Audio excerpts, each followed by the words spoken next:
साथियों, नमस्कार।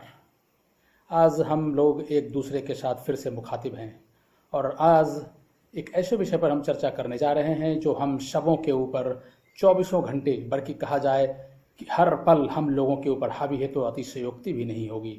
आज हम एक ऐसे विषय पर एक दूसरे के साथ फिर से बैठे हैं, फिर से चर्चारत हैं, जो हमारे मन मस्तिष्क पर, हम सब के दिलो दिमाग पर पूरी तरीके से छाया हुआ है। मुझे उम्मीद है कि आप मेरे इशारों को शायद समझ रहे होंगे, लेकिन इससे पहले कि इस चर्चा को मैं आरंभ करूं, शुरुआत करूं और आप सबको इस चर्चा की पराकाष्ठा पर ले जाते हुए एक ऐसी चर्चा से दो चार कराऊं जिसमें कि हम इसकी कहानी भी समझेंगे, इसकी हम व्यवस्थाएं भी समझेंगे, इसके क्या परिणाम है वो भी समझेंगे और ये क्या कर रहा है ये भी समझेंगे और साथ में हम इसके साथ क्या कर सकते हैं इसको भी आज हम समझेंगे। एक अनुरोध कि इस वीडियो को आप अंत तक जरूर देखें और साथ ही एक और अनुरोध कि मेरा जो YouTube चैनल है आलोक कुमार इंडिया, इसको आप शेयर करें, लाइक करें, सब्सक्राइब करें और इन चर्चाओं को आप यदि इसमें कुछ लाभदायक समझते हैं, पाते हैं, तो आप इन सबको अपने मित्रों के बीच भी जरूर बताएं ताकि वो भी इन चर्चाओं का लाभ ले सकें। साथियों, एक ऐसा विषय है जो बहुत ही ज्वलंत है, हम सबों के ऊपर चौबीसों घंटे बल्कि हर पल जबरदस्त तरीके से हावी है और आप समझ सकते हैं कि मैं किस विषय की बात कर रहा हूं।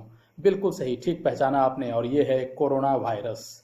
कोरोना वायरस आज लगभग 215 देशों में पूरे तरीके से, बुरे तरीके से फैला हुआ है। यह कैसे फैला, क्यों फैला, इन सब की पृष्ठभूमि हम लोगों को कुछ न कुछ या थोड़ी बहुत अवश्य मालूम है। लेकिन कोरोना वायरस आज दुनिया भर के लगभग हर इंसान, हर घर के हर घंटे की कहानी है, हर पल पल की कहानी है। ऐसा महसूस होता है कि हम इसके बिना शायद जी नहीं सकते या रह नहीं सकते। सोना, उठना, जागना, बैठना, काम करना, आराम करना, हर समय कोरोना। ऐसा लगता है जैसे ये एक रोमांटिक गाना हो या एक बहुत ही डरावनी चीज हो जिसके लिए कि हम इसका नाम लेने को मजबूर हैं। आदमी दो ही परिस्थितियों में किसी चीज का नाम लेता है, वो या तो बहुत ही पसंद हो या बहुत ही उससे वो घृणा करता हो। इन्हीं दो परिस्थितियों में इसे हर इंसान, हर घर, हर घंटे इसका नाम लेने के लिए मजबूर है। कोरोना जिस प्रकार से हम लोगों को भयभीत कर रहा है या मनुष्य जीवन को जिस प्रकार से प्रश्नवाचक स्थिति की ओर अग्रसर कर रहा है, उसके संदर्भ में हम न केवल इस पर विजय पाने के लिए मजबूर हैं, विवश हैं, बल्कि इससे जितनी जल्दी हम इस पर जितनी जल्दी विजय प्राप्त कर सकें उसके लिए भी हमें तैयारी अवश्य करनी चाहिए। मानव समाज के लिए यह एक बहुत ही बड़ी समस्या के रूप में, बल्कि एक ऐसी समस्या के रूप में पैदा हुआ है या आया है अस्तित्व में जिसके बारे में कोई डायरेक्शन, कोई दिशा निर्देश या किसी प्रकार की कोई व्यवस्था, अवस्था के बारे में हम बिल्कुल शून्य हैं, बिल्कुल जानकारी जिसको कहते हैं नगण्य है। पल पल अनिश्चित लगता है, संशयात्मक लगता है। प्रत्येक इंसान और घर प्रत्येक घंटे बल्कि प्रत्येक पल के लिए चिंतित होते हुए आघात पूर्व अनुभव कर रहा है। भय या शत्रु, इसे अगर हम भय का नाम दें या शत्रु का नाम दें या दुश्मन का नाम दें, यह ज्ञात है लेकिन बिल्कुल अदृश्य, हम इसे देख नहीं पाते और यह भी नहीं समझ में आ रहा है कि हम इससे कैसे लड़ें या इससे कैसे लड़ा जाए। आपको एक चीज और बताऊं दोस्तों, जब कभी भी हमारे अस्तित्व पे प्रश्न चिन्ह लगता है तो हमारी तीन चीजें हमें बिल्कुल मददगार होती हैं हमारे लिए, और वो तीन चीजें हैं हमारी प्रथा, हमारी आस्था और हमारी व्यवस्था। प्रथा का मतलब है कि हमारी प्रथाएं क्या हैं, पहले से चल रही हैं। आस्था का मतलब है कि हमारी आस्था किस रूप में है, और व्यवस्था का मतलब ये है कि हम किन व्यवस्थाओं से संचालित हैं या संचित हैं या सिंचित हैं। और इन सब के सहायता से, इन सब की सहायता से, प्रथा, आस्था और व्यवस्था की सहायता से ही हम अपने अस्तित्व के मौजूदा समस्याओं से लड़ने के लिए विचार और प्रेरणा प्राप्त करते हैं या प्रेरणा लेते हैं। आइए अब हम कोरोना वायरस की कहानी पर थोड़ी बात करें, चर्चा करें। कोरोना है क्या, कैसे आया, क्यों आया, इसके पीछे उद्देश्य क्या है, प्रकृति या नियति या अगर हम भगवान में भरोसा रखते हो, विश्वास रखते हो, तो इसके पीछे क्या संदेश है। कोरोना वायरस या कोविड-19, इन दो नामों में से हम इसको किसी भी नाम से पुकार सकते हैं। हुबई प्रांत की राजधानी वुहान, चीन में है ये दोनों। चीन की हुबई प्रांत की राजधानी वुहान में एक भीड़ भाड़ वाले मांस बाजार से दिसंबर 2019 के अंतिम सप्ताह में या जनवरी 2020 के पहले सप्ताह में उत्पन्न हुआ। वास्तव में इसने अपने पंखों को काफी पहले ही फैला लिया था। जैसा कि वुहान में सरकारी अस्पताल के चिकित्सकों द्वारा रिपोर्ट किया गया था, चीनी सरकार ने शुरुआत में इसे हल्के में लिया और इसके लक्षणों और गति को फैलाने में बल्कि योगदान ही किया। चूंकि आपने हल्के में लिया, चीन ने हल्के में लिया, चीन ने समझा ये छोटी मोटी निमोनिया या फ्लू जैसी कोई बीमारी है, खांसी बुखार की बीमारी है, तो चीन की सरकार ने इसको बिल्कुल ही हल्के में लिया। जनवरी 2020 के तीसरे सप्ताह तक यह एक गंभीर खतरा बन गया, क्योंकि यह चीन के लिए एक बहुत बड़ी मुसीबत बन गया और जनवरी 2020 के अंत तक इसने चीन में हजारों लोगों की जानें भी ले ली। फरवरी 2020 तक यह दूसरे देशों में भी फैल गया और बड़ी संख्या में लोग हताहत होने लगे। WHO यानी वर्ल्ड हेल्थ ऑर्गेनाइजेशन ने 11 मार्च 2020 को इसे एक महामारी, जिसे अब तक न तो देखा गया, न सुना गया या न अनुभव ही किया गया, इसे एक महामारी घोषित कर दिया, इसकी घोषणा कर दी और सभी देशों को सावधान और एक ऐसी लड़ाई के लिए तैयार रहने के लिए कहा जिसके बारे में अभी तक किसी भी देश ने या मानव समाज ने अनुभव नहीं किया था। साथियों, मैंने अपने YouTube चैनल पर 11 जून 2020 को मेरे पिछले वीडियो अपलोड में मैंने इसकी उत्पत्ति और दुनिया भर में फैलने के कारणों के बारे में काफी विस्तार से चर्चा की है। अतः आपसे अनुरोध करूंगा कि यदि इसके कारणों और विस्तार के बारे में चर्चा करनी हो, जाननी हो, तो आप उस वीडियो को देख सकते हैं। अब कोरोना वायरस के यदि वर्तमान आंकड़ों का हम अध्ययन करें तो यह बेहद ही चिंताजनक है। विश्व में लगभग 1,20,00,000 से अधिक मामले सामने आ चुके हैं। 6 से 6.5 लाख लोग लगभग मृत हो चुके हैं। कुल मिलाकर 215 देश प्रभावित हैं। यदि हम अपने देश भारत की बात करें तो लगभग 8 लाख से अधिक मामले सामने आए हैं। लगभग 23,000 लोग मृत हो चुके हैं। कोई टीका नहीं है इसके बारे में, कोई दवा भी नहीं है, कोई मारक भी नहीं है और न ही कोई इलाज है। इसकी सबसे बड़ी विचित्रता यही है कि इसके बारे में हमें कुछ आइडिया ही नहीं है, हमें कुछ जानकारी ही नहीं है कि कैसे लड़ें। एक ऐसा शत्रु या ऐसा दुश्मन या ऐसा भय जो बिल्कुल ही अज्ञात है, जिसके बारे में हमारी अज्ञानता हमारे सिर पर है। शीर्ष 5 प्रभावित देशों की अगर हम बात करें तो यह अमेरिका, ब्राजील, भारत, रूस और ब्रिटेन है। भारत ने पिछले कुछ ही दिनों में इसमें अपनी पोजीशन को मजबूत करते हुए, यदि हम ऐसे रूप में अपने शब्दों का प्रयोग करना चाहें तो भारत ने अपनी स्थिति को मजबूत करते हुए तीसरे स्थान पर छलांग लगाई है। और बिल्कुल अतिशयोक्ति नहीं होगी, आश्चर्य नहीं होना चाहिए कि जिस प्रकार से हमारे देश में इसकी संख्या बढ़ रही है, बहुत जल्दी हम ब्राजील को नीचे करते हुए हम दूसरे स्थान पे भी आएंगे और देर सवेर ऐसा न हो कि 2-3 महीनों के अंदर अंदर हम विश्व की नंबर 1 देश बन जाएं, जहां तक इस बीमारी से ग्रसित लोगों के मामलों का सवाल है। WHO ने पुनः दूसरी लहर, तीसरी लहर आदि के बारे में याद दिलाता रहता है। WHO हमेशा कहता रहता है कि सेकेंड वेव आने वाला है, थर्ड वेव आने वाला है, फोर्थ वेव आने वाला है, और बल्कि ये जाते जाते फिर से आ जाता है। जिन देशों ने इस पे विजय प्राप्त कर लिया, इससे निपट लिया, वहां फिर से ये सरफेस हो रहा है, फिर से आ रहा है और अपना चेहरा या अपना मुंह दिखा रहा है। लेकिन इसके पतन के प्रति बिल्कुल ही WHO आशान्वित नहीं है। भविष्य का परिदृश्य बहुत आशावान या आशाजनक नहीं दिखता है। रोग सूचक लक्षणों के अलावा हाल ही में अरोग सूचक लक्षणों में भी वृद्धि काफी अधिक हुई है। एसिम्प्टोमेटिक केसेस भी काफी आ रहे हैं, जिसमें समझ में नहीं आता कि इन्हें कोरोना है या नहीं, और सबसे बड़ा खतरा उन्हीं एसिम्प्टोमेटिक लक्षणों वाले ग्रसित लोगों से ही है, क्योंकि यह तत्काल 3-4-5 दिनों में ही एक ऐसी अवस्था में पहुंच जाता है जहां पर इसका निवारण या इसका निपटान करना असंभव होने लगता है।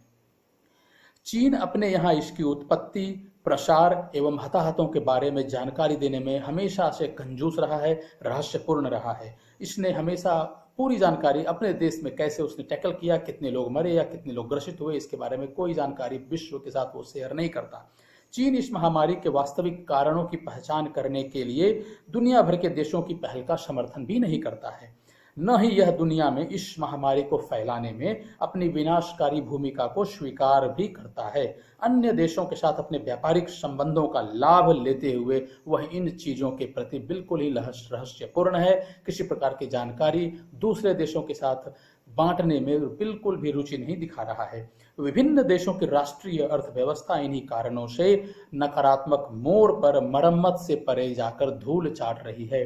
जिस प्रकार से सभी देश विश्व में इससे निपटने की कोशिश कर रहे हैं, सफलता अभी तक किसी भी देश को नहीं मिली है, लेकिन जिस प्रकार से अर्थव्यवस्थाएं चौपट हो रही हैं, उससे सभी देश के नागरिकों के लिए, निवासियों के लिए एक बहुत बड़ी विकराल समस्या रूप लेती जा रही है।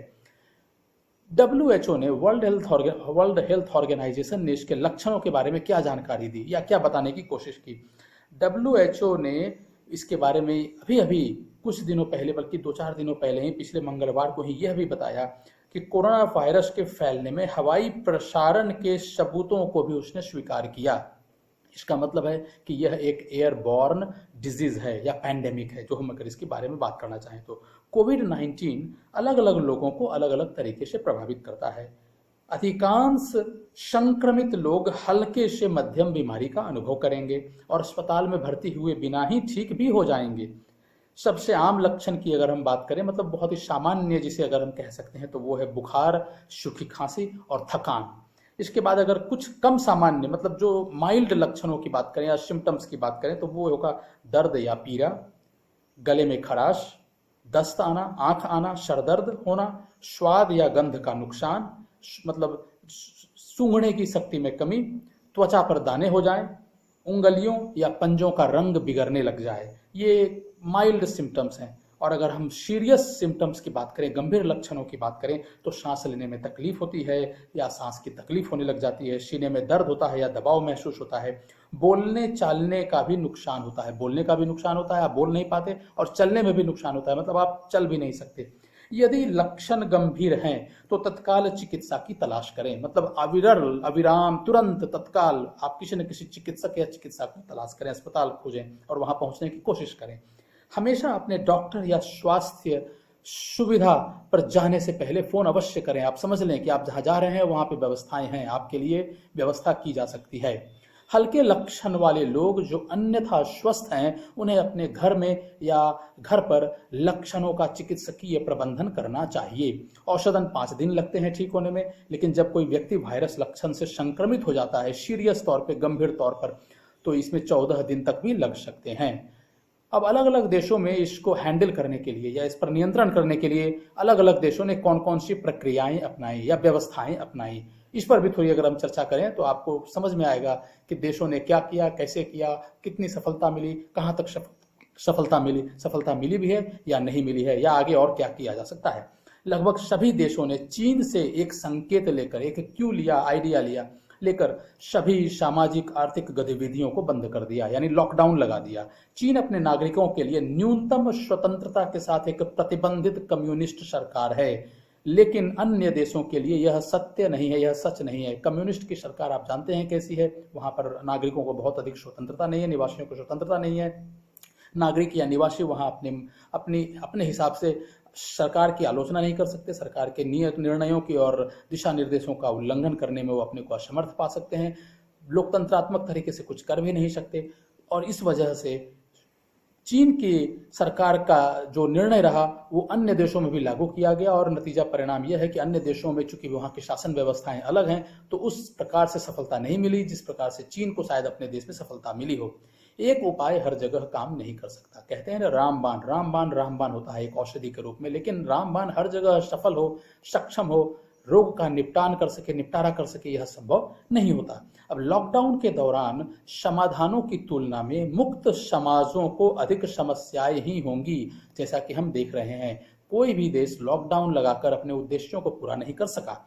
पीपीई किट जिसे कहते हैं, पर्सनल प्रोटेक्शन इक्विपमेंट किट, विभिन्न परीक्षण किट, टेस्टिंग किट्स जिसे कह सकते हैं, संगरोध यानी क्वारंटाइन, अलगाव मॉड्यूल यानी आइसोलेशन मॉड्यूल, संपर्क अनुरेखन यानी कॉन्टैक्ट ट्रेसिंग, प्लाज्मा थेरापी और जागरूकता अभियान यानी अवेयरनेस कैंपेन्स जैसे महत्वपूर्ण उपचार तंत्रों को भी निपटने के लिए अपनाया गया है। विभिन्न देशों ने इसमें भी अपनी व्यवस्थाएं रखी हैं, इन उपायों को अपनाया है।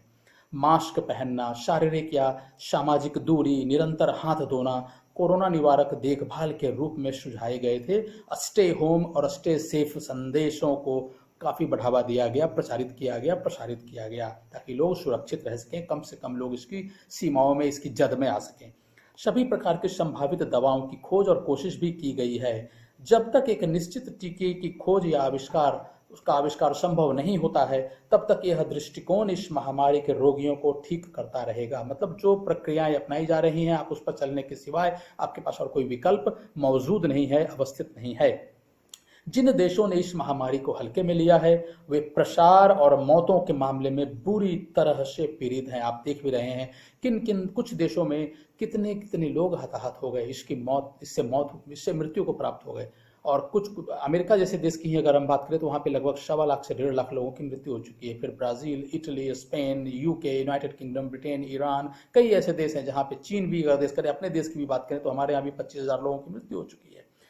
WHO ने सभी संबंधितों को नियमित अंतराल पर अपने रुझान यानी ट्रेंड्स और प्रक्षेप वक्र यानी ट्राजेक्टरी, इसके क्या ट्रेंड्स हैं कोरोना वायरस के और क्या इसकी ट्राजेक्टरी है अब तक और आगे क्या बन सकती है के बारे में समय समय पर बुलेटिन और चेतावनी दोनों जारी करता रहता है।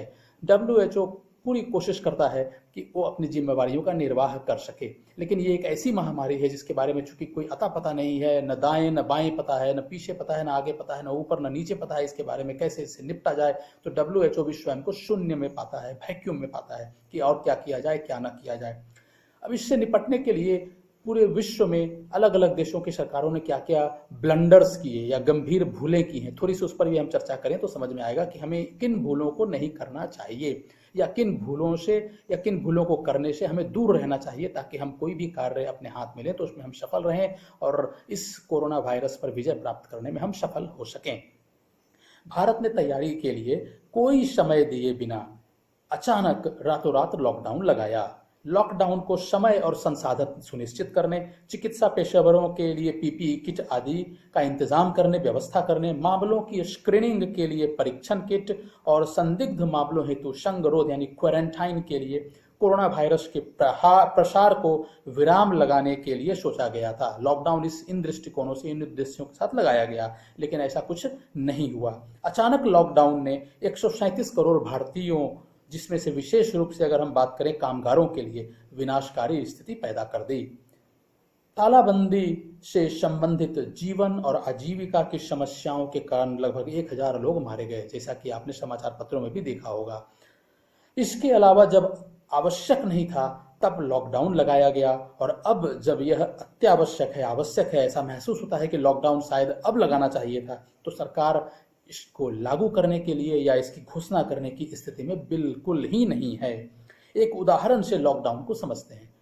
उदाहरण अगर हम दें आपको कि लॉकडाउन क्या कह सकते हैं या किस रूप से, किस चीज से लॉकडाउन की तुलना की जा सकती है, तो आपके लिए यह उदाहरण जो मैं भी देने जा रहा हूं, यह आपके लिए सारगर्भित होगा, उद्देश्यपरक भी होगा।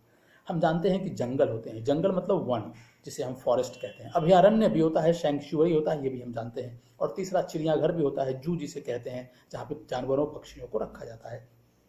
तो वन, अभयारण्य और चिड़ियाघर में जानवरों के रहने की व्यवस्था होती है। वन प्राकृतिक है यानी फॉरेस्ट बिल्कुल नेचुरल है, अभयारण्य मानव निर्मित है, मैनमेड होता है, सैंक्चुअरी।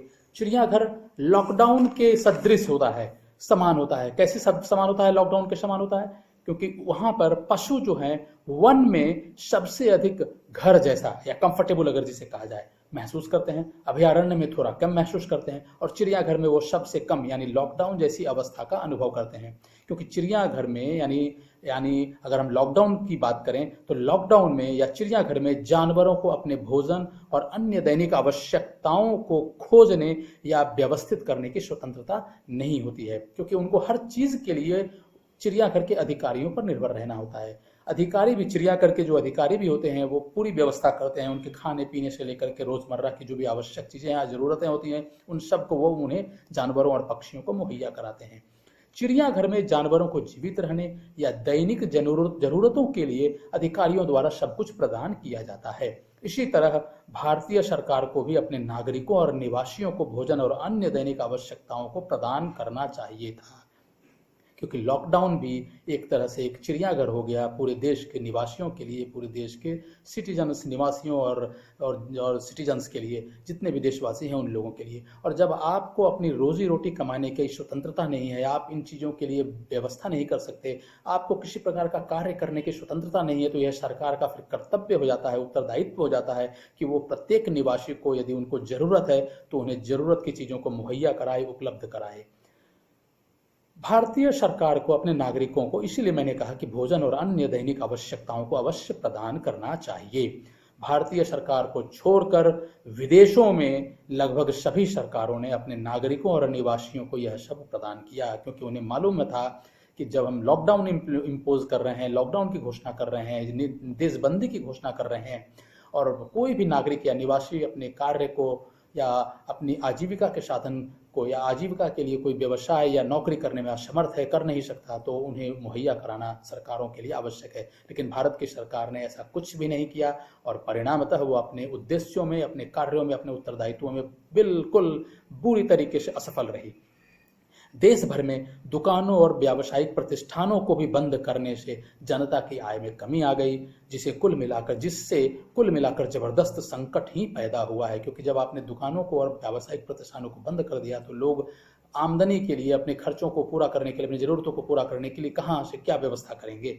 सरकारी कार्यालयों, प्रशासन, स्कूलों, कॉलेजों, परिवहन सेवाओं, धार्मिक स्थानों आदि जैसी आवश्यक सेवाओं को बंद करना भी वास्तव में दुर्भाग्यपूर्ण ही था, या अगर बंद किया जाता है तो यह दुर्भाग्यपूर्ण है। सरकार की असहायता अकथनीय है, जिसका आप वर्णन नहीं कर सकते। जनता की सुविधा के लिए बिना किसी विराम के इन सेवाओं की वैकल्पिक व्यवस्था या निरंतरता सुनिश्चित की जानी चाहिए थी या सुनिश्चित की जानी चाहिए। यह सब इसलिए हुआ क्योंकि पब्लिक सेफ्टी या सिक्योरिटी को हमारे भारत की सरकार कोई महत्व नहीं देती। आप भी यदि देखें तो कोई भी सरकार हो, चाहे केंद्र सरकार हो या राज्य सरकार हो या सरकारी विभाग हो, कभी भी वो सार्वजनिक जीवन में आम आदमी की सुरक्षा और सिक्योरिटी को, सेफ्टी को कभी भी कोई महत्व नहीं दिया जाता। इसलिए आप देखिए सार्वजनिक स्थलों पर कितने प्रकार की कैसी कैसी दुर्घटनाएं होती रहती हैं और कितने लोगों की जान प्रति वर्ष, प्रति माह जाती रहती है। लॉकडाउन अवधि के लिए केंद्र और राज्य सरकारों के मंत्रियों, सांसदों, विधायकों और कर्मचारियों को वेतन का भुगतान फोर्स मेजर के शर्तों का उपयोग करके नहीं किया जाना चाहिए था, या उन्हें ड्यूटी करने के लिए दैनिक रिपोर्ट के लिए कहा जाना चाहिए था।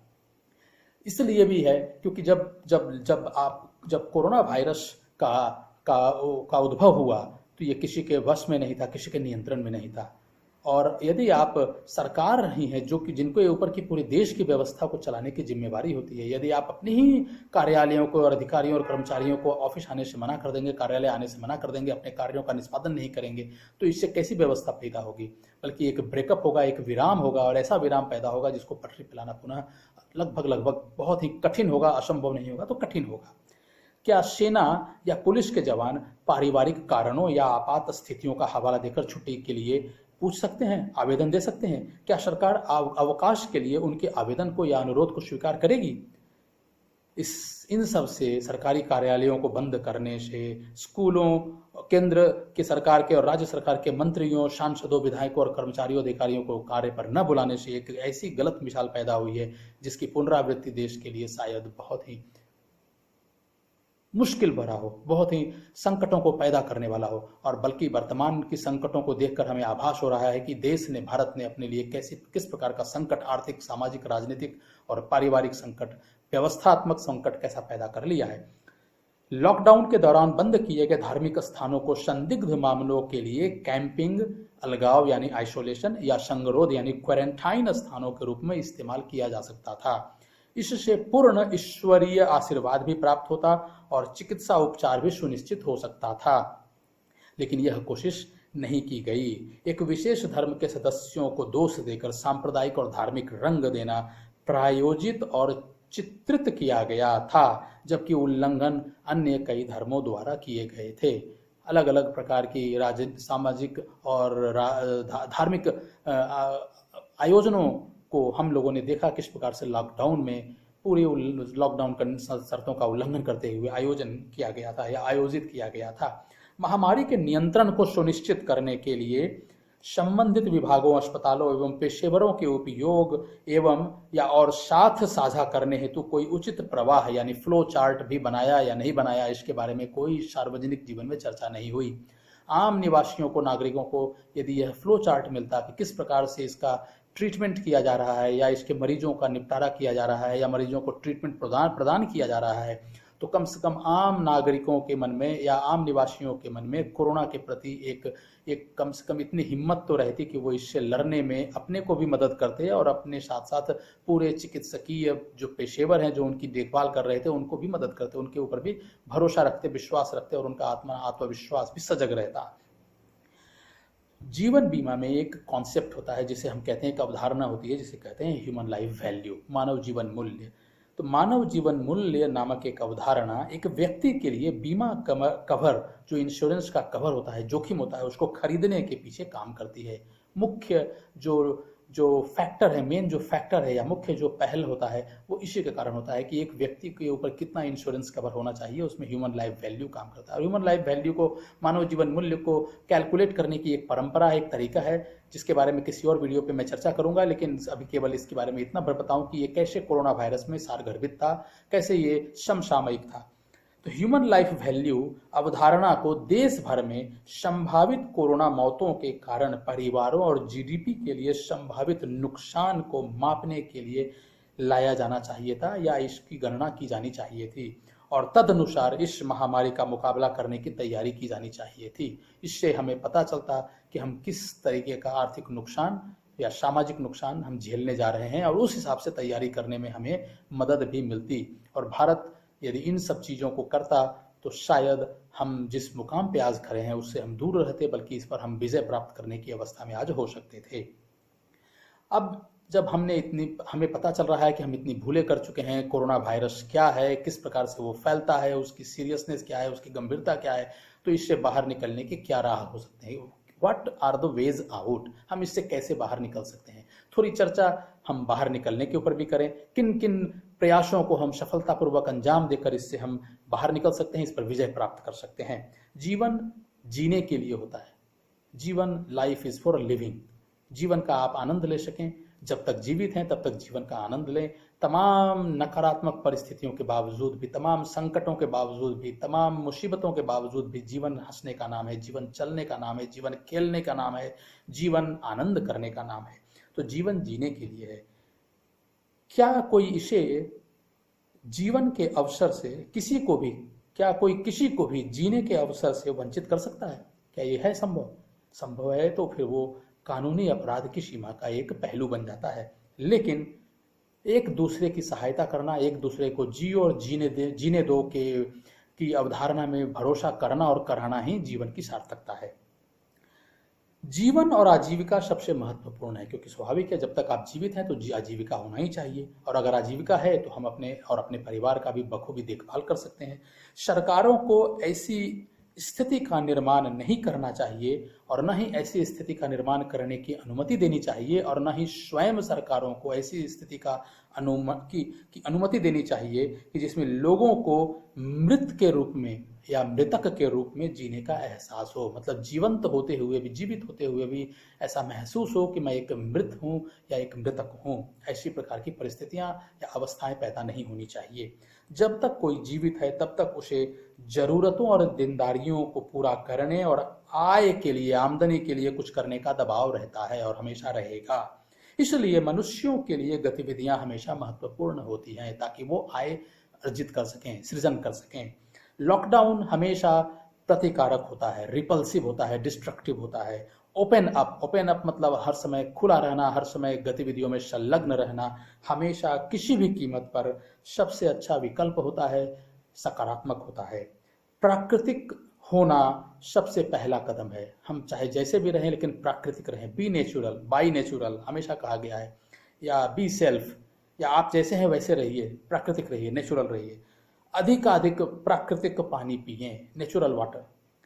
एसी, एयर कंडीशनर, एसी और फ्रीजर आदि का उपयोग नहीं करें, जिसका अर्थ है कि कृत्रिम इनपुट का कम से कम उपयोग करना। रोग प्रतिरोधक क्षमता बढ़ाने के लिए लहसुन, हल्दी, अदरक, पपीता, ग्रीन टी, पालक, ब्रोकोली, केला, खट्टे फल आदि जैसे खाद्य पदार्थों को नियमित रूप से लेते रहें। आप जो स्टेपल फूड खाते हैं, जो रोजमर्रा की खाना या भोजन सामग्री जो आप लेते हैं, स्टेपल वस्तुओं को, स्टेपल फूड आइटम्स को लेने के अलावा उपभोग करने के लिए इन सब चीज़ों का भी सेवन एक रूटीन के रूप में तब तक करें जब तक कि ऐसी अवस्था या ऐसा वातावरण अभी हमारे बीच में मौजूद हैं। और ये है सब खाने के लिए हम सबको एक दूसरे को प्रोत्साहित करना चाहिए। सरकारी और निजी कार्यालयों के कर्मचारियों को 2 अलग अलग शिफ्टों में ड्यूटी में शामिल होकर पूरी क्षमता से कार्य करना चाहिए। मतलब सरकार चाहे केंद्र की हो, राज्य की हो, या फिर जितने भी निजी कार्यालय हैं या निजी कंपनियों के जो कार्यालय हैं, उनको ऐसी व्यवस्था करनी चाहिए कि उनके कर्मचारी और अधिकारी दिन भर में 2 शिफ्टों में काम कर सकें। 50% को सुबह 8 बजे से दोपहर 2 बजे तक, और शेष 50% को दोपहर 3 बजे से साय 9 बजे के बीच रिपोर्ट करना। और संतुलन बनाने के लिए आवश्यक है। यह शारीरिक और सामाजिक दूरी को भी सुनिश्चित करेगा, कार्य निष्पादन को भी प्रभावित नहीं करेगा और तमाम अपने देश की जो अर्थव्यवस्था है उसको पटरी पर लाने में भी बहुत मदद करेगा।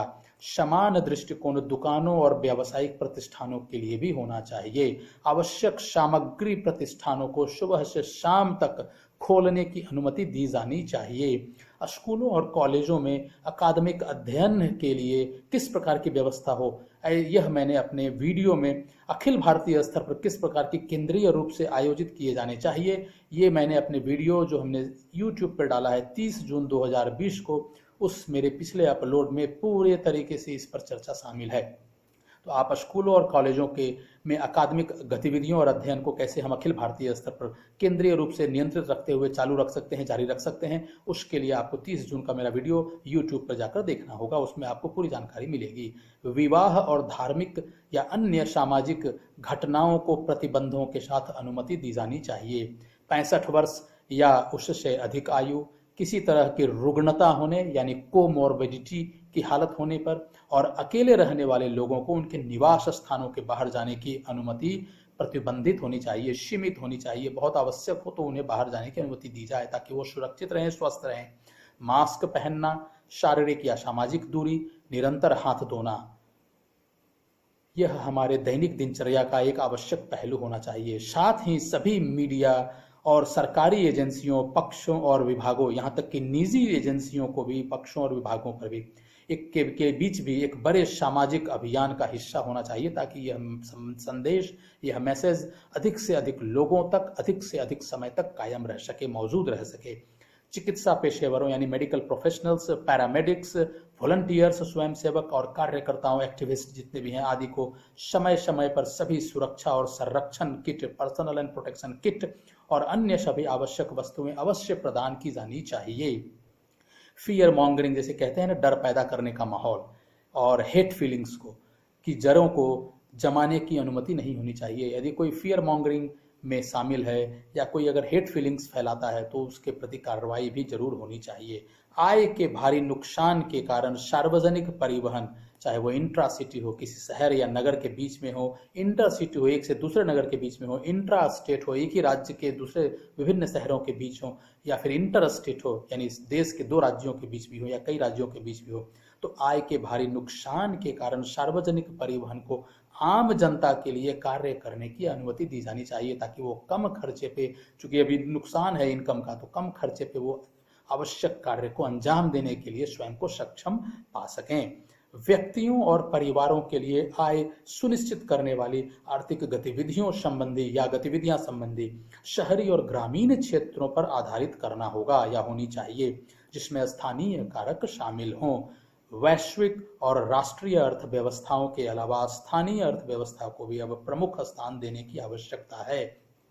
ग्लोबल इकोनॉमी, नेशनल इकोनॉमी के अलावा लोकल इकोनॉमी को भी अब ध्यान रखने की आवश्यकता है। हर क्षेत्र के हिसाब से, उस लोकल इकोनॉमी के अर्थव्यवस्था के हिसाब से वहाँ पे कौन कौन सी आर्थिक गतिविधियों को पैदा किया जा सकता है या कराया जा सकता है, किससे अधिक से अधिक लोगों को इन्वॉल्व करते हुए, इंगेज करते हुए, संलग्न करते हुए कैसे उनकी आमदनी या आय कराई जा सकती है, इस पर हमारा ध्यान फोकस होना चाहिए। गुड्स एंड सर्विसेज टैक्स या GST एक्ट या सेवा कर अधिनियम को अर्थव्यवस्था को पटरी पर लाने और कर्षण प्राप्त करने के लिए, ट्रैक्शन के लिए, ग्रोथ के लिए प्राप्त करने में मदद करने हेतु तत्काल और अत्यावश्यक पुनर्गठन की आवश्यकता है। ये GST जब तक पुनर्गठित नहीं की जाएगी, देश में आर्थिक गतिविधियों को वृद्धि दर प्राप्त कराना लगभग असंभव है। आज देश की अर्थव्यवस्था एक ऐसे पूर्ण विराम पर मौजूद है या ठहर गई है जहां से इसे स्टार्ट कराना या धक्का देना भी संभव अभी नहीं है। NPR नाम आप जानते हैं, नेशनल पॉपुलेशन रजिस्टर, राष्ट्रीय जनसंख्या रजिस्टर। NPR संबंधित जनगणना अभ्यास 1 अप्रैल 2020 से जारी होना था, लेकिन लॉकडाउन के कारण इसे शुरू नहीं किया जा सका, जबकि यह एक बहुत ही महत्वपूर्ण राष्ट्रीय अभ्यास था और इसे अवश्य किसी भी परिस्थितियों में इसे 1 अप्रैल 2020 से आरंभ कर देना चाहिए था। इस अभ्यास से सरकार कोरोना संबंधित कई गतिविधियों में सक्षम बन सकती थी, स्वयं के लिए भी बना सकती थी, स्वयं को भी बना सकती थी, अन्य सरकारों को भी बना सकती थी और देश के निवासियों और नागरिकों को भी सक्षम बना सकती थी,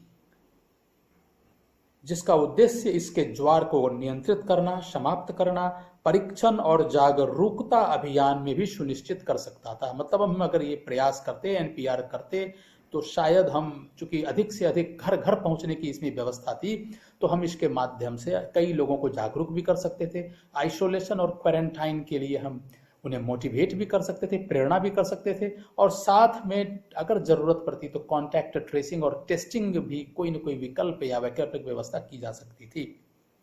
संस्कृति और व्यवहार में मुख्य रूप से हिंदू होने के नाते नियंत्रण का प्रयास पूजा, हवन, प्रभात फेरियों और सर्वधर्म सभा जैसे वैकल्पिक तंत्र का आयोजन करके भी किया जाना चाहिए था या किया जा सकता था। यह हमारे आसपास के सामाजिक, भावनात्मक और वित्तीय माहौल से नकारात्मकता को दूर करने में मदद भी करेगा, लेकिन यह प्रयास बिल्कुल ही नहीं किया गया, या फिर सरकारों का या केंद्र सरकार का इस पर ध्यान ही बिल्कुल नहीं गया।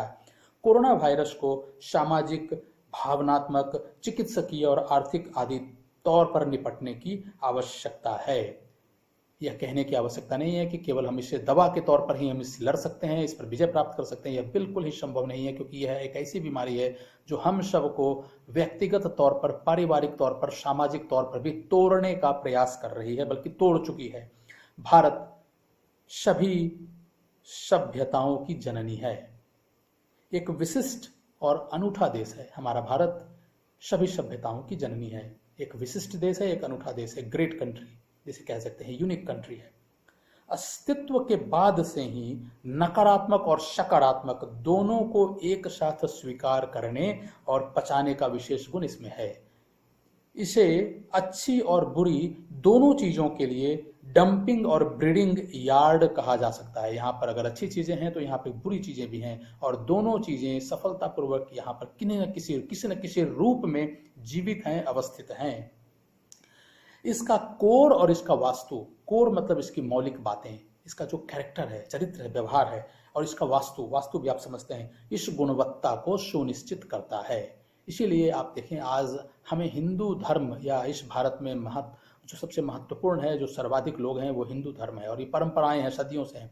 लेकिन हम इसको हिंदू कहने या हिंदू कहलाने में हमने अपने आप इस टर्म का उपयोग करना नहीं सीखा, बल्कि जो विदेशी शासक आए, आक्रांता आए, उन्होंने हमें हिंदुस्तान, हिंदू और सिंधु, इन सब के नाम पे हमें हिंदू कहना शुरू किया। लेकिन हमारा जो धर्म है वो सनातन धर्म है, और सनातन का अर्थ क्या होता है आप जानते हैं। सनातन मतलब जो निरंतर हो, सतत हो, लगातार चलता रहे। तो इसका कोर और इसका वास्तु इस गुणवत्ता को सुनिश्चित करता है। यही कारण है कि भारतीय सभ्यता अपनी संस्कृति और चरित्र के खिलाफ हर भयावह हमले से, हर भयावह वार से बच गई है, सफलतापूर्वक बची हुई है। यह विशेष गुण हमें कोरोना वायरस का भारत में अधिक समय तक जीवित और वर्तमान होना संभव बनाता है। चूंकि हमारे देश में सकारात्मक, नकारात्मक वस्तुएं आने के बाद या चीजें आने के बाद वो जीवित रहती हैं। इसकी मिट्टी या तो ऐसे माहौल को प्रदान करती है, या पैदा करती है, या देती है, जिसमें वो मौजूद रहता है, जीवित रहता है, अवस्थित रहता है। तो एक डर यह भी है कि कहीं ऐसा न हो कि यह कोरोना वायरस भारत में अधिक समय तक जीवित रहे, वर्तमान रहे, क्योंकि इसका कोर, इसका वास्तु इसे संभव करता है। इसलिए इससे निपटने के लिए एक बहुत ही सारगर्भित, उद्देश्यपरक, सतत, लगातार केंद्रीय दृष्टिकोण की आवश्यकता है, कि जिसमें कोरोना के प्रति हमारी सीरियसनेस, हमारी गंभीरता तनिक क्षण के लिए भी, पल के लिए भी कम न हो सके। साथियों, इससे पहले कि मैं आज की इस चर्चा को समाप्त करूं, लास्ट में, अंत में एक और बात करूं, कोरोना वायरस स्थितियां हमारे जीवन और हमारी जीवन पद्धति में सकारात्मक परिवर्तन ला सकती है, बशर्ते हम इसके संदेशों को समझें और उसके अनुसार चलें। मुझे उम्मीद है दोस्तों, मुझे उम्मीद है साथियों, कि आज की यह चर्चा जो हमने कोरोना वायरस को लेकर की है, आप लोगों को ये अर्थपरक लगी होगी, उद्देश्यपरक लगी होगी, सारगर्भित लगी होगी, समसामयिक लगी होगी। एक बार पुनः अनुरोध करूं, इससे पहले कि मैं इस चर्चा को विराम दूं, एक बार पुनः आपसे अनुरोध करूं कि कृपया इस YouTube चैनल को लाइक भी करें, सब्सक्राइब भी करें, शेयर भी करें और आज की इस चर्चा को अधिक से अधिक लोगों तक पहुंचाएं। आप सभी को एक बहुत ही उज्जवल भविष्य की शुभकामनाओं के साथ बहुत बहुत धन्यवाद साथियों, इस चर्चा को सफल बनाने के लिए और इस चर्चा को पूर्ण करने के लिए। धन्यवाद साथियों, ऑल द बेस्ट।